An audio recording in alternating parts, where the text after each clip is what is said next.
Tonton video ini sampai selesai agar Anda tidak gagal paham.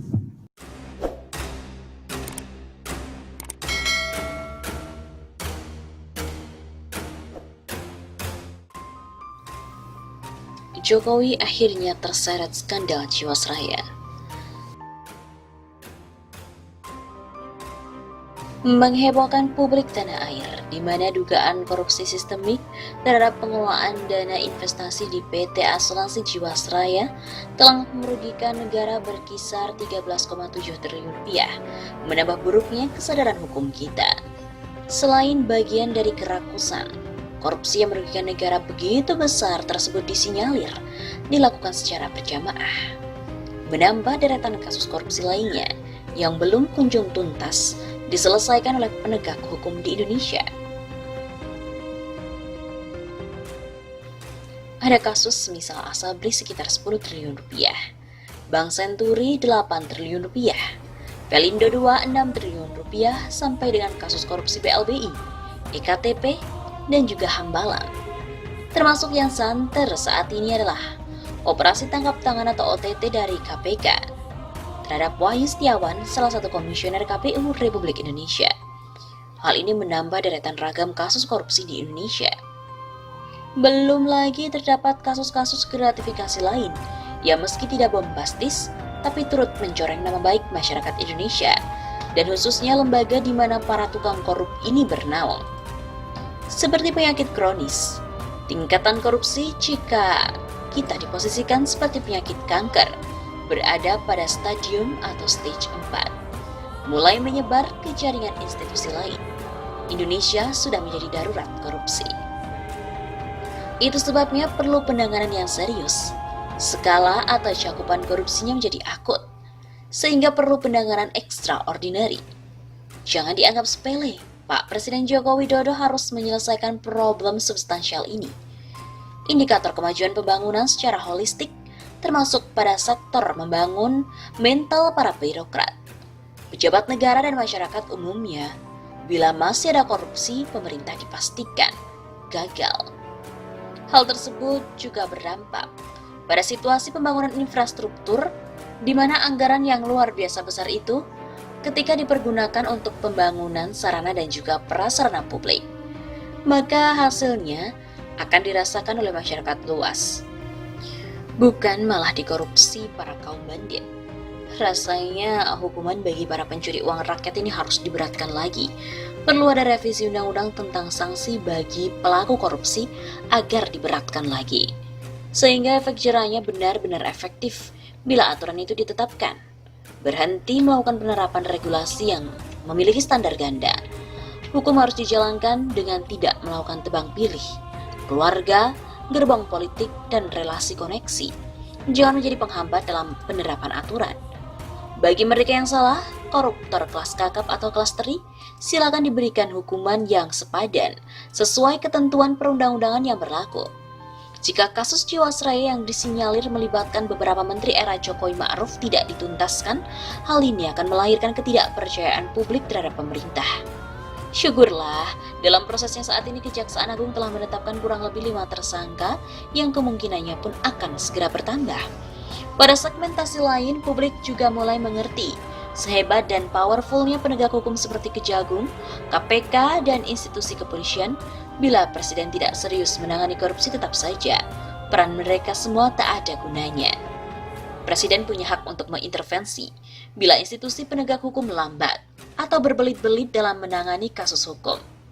Stop untuk memelihara cara pandang bahwa Presiden tidak boleh mengintervensi persoalan hukum. Sebab angka triliunan rupiah di tengah Indonesia yang dililit hutang luar negeri, maka sangat berarti jumlah tersebut. Sama dengan bandingannya jutaan nasib masyarakat Indonesia yang ekonominya lemah, yang tak kunjung sejahtera karena belum punya pekerjaan yang tetap. Artinya Presiden perlu untuk menjadi teladan dalam pemberantasan korupsi. KPK yang baru masih punya energi kuat dalam menuntaskan kasus korupsi. Mereka perlu mendapat topangan dari Presiden sebagai seorang kepala negara dan juga kepala pemerintahan yang mempunyai kekuasaan tertinggi di Republik Indonesia ini. Jangan merendahkan kewenangan itu dengan alibi takut mengintervensi proses hukum. Sekalipun nanti terindikasi terlibat para menterinya, Presiden juga diharapkan lebih depan untuk memerintahkan KPK menangkap para koruptor Jiwasraya.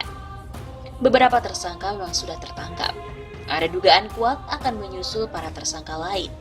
Apalagi publik mulai belajar bahwa tradisi para koruptor kita saat ini memaling uang rakyat, yaitu dengan cara gotong royong. Secara otomatis masih ada lagi calon tersangka lainnya yang harus diberikan hukuman yang setimpal dengan perbuatannya tersebut.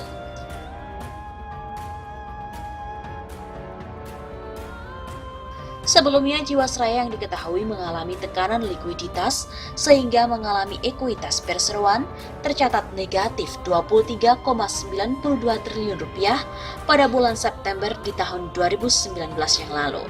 Kemudian untuk kembali sehat, Jiwasraya membutuhkan uang sebesar 32,89 triliun rupiah. Mega korupsi yang terjadi di era pemerintahan Jokowi terungkap satu persatu. Apakah Jokowi tetap diam, bersembunyi di balik teriakan publik tentang keadilan hukum? Kurang elok jika sebagai presiden yang masih berargumen menghargai proses hukum, takut intervensi. Harusnya disegerakan, percepat proses hukum, tangkap semua pelaku korupsi Jiwasraya. Para bandit kasus korupsi lain juga diamankan. Tugas Jokowi bukanlah gerakan radikalisme yang beraroma politis, atau komunisme, terorisme yang kadang-kadang terkesan misterius, melainkan penegakan hukum yang adil. Sejatinya Jokowi wajib untuk turun tangan. Jangan membiarkan kasus Jiwasraya ini menguap atau sengaja untuk didiamkan. Ungkap semuanya dengan telanjang, masyarakat berharap tetap dalam hubungan mengajak perang korupsi. Presiden bisa menjadi pionir masyarakat Indonesia agar tuduhan tentang ketidakberanian beliau melawan para koruptor kelas kakap terbantahkan. Jangan hanya didiamkan. Indonesia sedang emergensi korupsi dan perlu untuk diselamatkan. Contohnya jika mantan Ketua TKN Jokowi Ma'ruf diduga kuat terlibat dalam gelombang korupsi Jiwasraya, silakan Jokowi mendorong untuk diproses segera. Jangan diskriminasi dalam penegakan keadilan. Nyali itu sering kita lihat dalam pidato dan wawancara Jokowi di layar televisi. Tapi apakah setelahnya itu semua masih berjalan? Publik hanya melihat penerakan hukum yang ingin real. Berhenti Jokowi untuk bersembunyi di balik argumen menghargai proses hukum, yang kemudian membuat Presiden bersikap pasif terhadap para koruptor. Idealnya bertindak menjadi mobilisator dalam pemberantasan korupsi. Jangan memberi toleransi terhadap para pencuri uang rakyat. Jika dibiarkan lolos, maka sama saja pemerintah mencoba melanggengkan pembunuhan beruntun terhadap nasib masyarakat. Para koruptor semakin tumbuh dan melakukan aksi-aksi jahatnya. Korupsi merupakan simbol kejahatan yang masif, merusak tatanan Indonesia kita sebenarnya, dan jangan biarkan mereka bergerilya terus-menerus. Benarkah Jokowi tidak serius untuk menuntaskan korupsi? Kita dapat membaca jejak digital dan riwayat beliau untuk mengurus yang satu ini. Terbuka di beberapa tempat, Jokowi katanya tegas mengutuk perbuatan menyimpang. Dalam soal korupsi kita mengingatkan untuk menggugah hati Presiden agar jangan jadi follower. Jadilah penggerak dalam proses penyelesaian korupsi. Jangan membuat posisi Presiden menjadi parsial. Bermunculan spekulasi keterlibatan orang-orang besar dalam kasus ini. Ada pertanyaan soal posisi Jokowi dalam gelombang besar skandal Jiwasraya. Apakah Jokowi terseret? Bagi saya, pertanyaan itu terlalu prematur untuk dijawab. Momentum pemilu 2019 memang begitu berharga, dan banyak modal diperlukan untuk kampanye di pemilu tersebut. Namun, mungkin bukan berarti Jokowi ikut berkonspirasi mencuri dana investasi tersebut untuk kebutuhan kampanye. Sekadar curiga boleh saja. Selebihnya kita harus menunggu hasil dari tuntasnya Kejagung untuk menangani kasus ini.